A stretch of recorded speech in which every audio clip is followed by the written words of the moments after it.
Akkam jirtanii?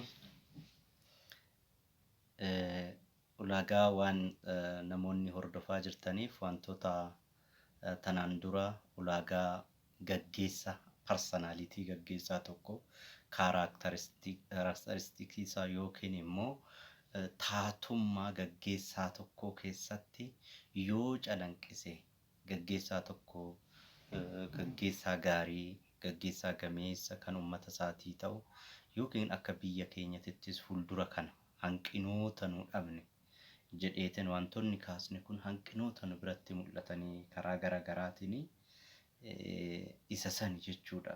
Kan irratti dubbachaa jirru personalitii gaggeessaa tokko akka inni gaggeessaa ta'u godhu yookiin uummataan fudhatama akka argatan taasisan keessaa wantoota kanniin jechuudha. Wantoota kanniin armaan olitti kaafne kan akka nama uummataa ta'uu, jaalala uummataa qabaachuu, amanamuu, har'a sadarkaa afuraffaatti immoo waa'ee waadaa dubbannaa jechuudha. Waadaan maalii? Nama tokko amanuudhaaf yookiin nama tokko namummaa isaa identiitii isaa adda baafatanii qabachuudhaaf namni waan jalqabaa waadaa galee hagam eegaa kan jedhu eega jechuudha. Safuu hawaasa keenyaa keessatti waadaan baroota dheeraa keessatti waadaa eeguun akka malee barbaadama jechuudha. Nama tokko kabachiisuu dhabu. Akka waadaa isaatitti namni waan afaaniin dubbate gochaan ta'e yoo argamu nama waadaa eegu godhamee ilaalamaa jechuudha. Nama waadaa eegu jechuun gara biraatiin nama dhugaa dubbatu, nama immoo amanamuu jechuudha. Waan sadeen kana addan baafnu eenyummaa keenya yeroo tokko ibsu jechuudha. Eenyummaa gaggeessaa tokko keessatti yeroo tokko ifu tokko hubatu hundumatu bada jechuudha. Waadaa galtee gochaan taateen argamne yoo taate hin amanamne jechuudha. Hin amanamne yoo taate dhugaan dubbanne jechuudha. Kana jechuun nama dhugaatii miti, nama amanamaa miti, nama waadaa galu eeguu miti jechuudha. Jecha kana afaan Ingiliziitiin bakka tokkotti fidanii integriitii kan jedhaniini jechuudha. Egaa eenyummaa gaggeessaa uummataa yookiin hawaasni keenya yeroo har'aatitti hanqinni sadarkaalee garaagaraatti nu mudatan keessaa inni tokko amanamummaadha. Amanamummaadha. Walitti kaafnee jirra jechuudha. Amanamummaa jechuun waan afaaniin dubbanne gochaan taanee argamudha. Definiishiniin gaggeessummaa keessatti kenninu. Jaalala jechuun waan sii fi uummata san walitti hidhu, waan sii fi mul'ata uummata saniif qabdu walitti hidhu jechuudha. Iinarjiidha. Yoo tushaa uummataa fi onnee kee walitti hidhu jechuudha. Jaalala dhugaan qabaanne hoo ta'e namni saamtuu ta'a, hattuu ta'a, amala hin taane qabaataa jechuudha. Kanaaf waadaan dhimma baay'ee murteessaa ta'e akka ta'e beekanii sirriitti ilaaluun barbaachisaadha.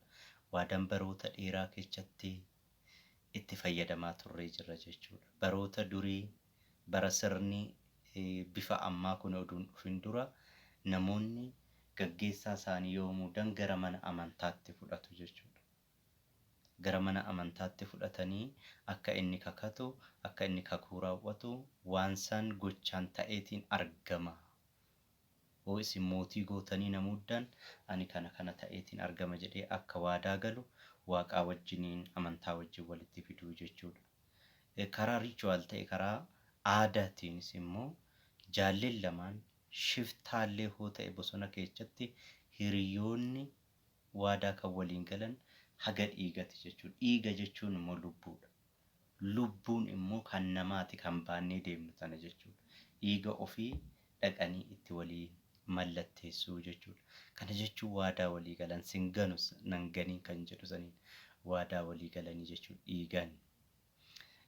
Afaan keenya keessatti illee abboonni yoo dubbatanii kan dubbatan baduurra kan dhalchan baduu wayyaa jedhu.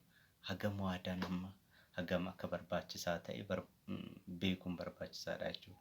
Yeroo ammaatis akka heera mootummaatii amanamaa ta'e maal ta'e jedheeti gaggeessaan waadaa gala. Waadaa sana hammamtaa eeguu isaatitu gaggeessisa cimaadha yookiin dadhabaadha yookiin nama kabajamaa yookiin immoo akkasuma kan biraa akka inni ta'u taasisaa jechuudha. Kanaaf gaggeessaan boruu shaakalaan har'aa wanti inni hojjechuu qabu waadaa irratti galuu qabna jechuudha. Akkamitti shaakalla? Waan afaan keenyaa bahu xiqqeechuu.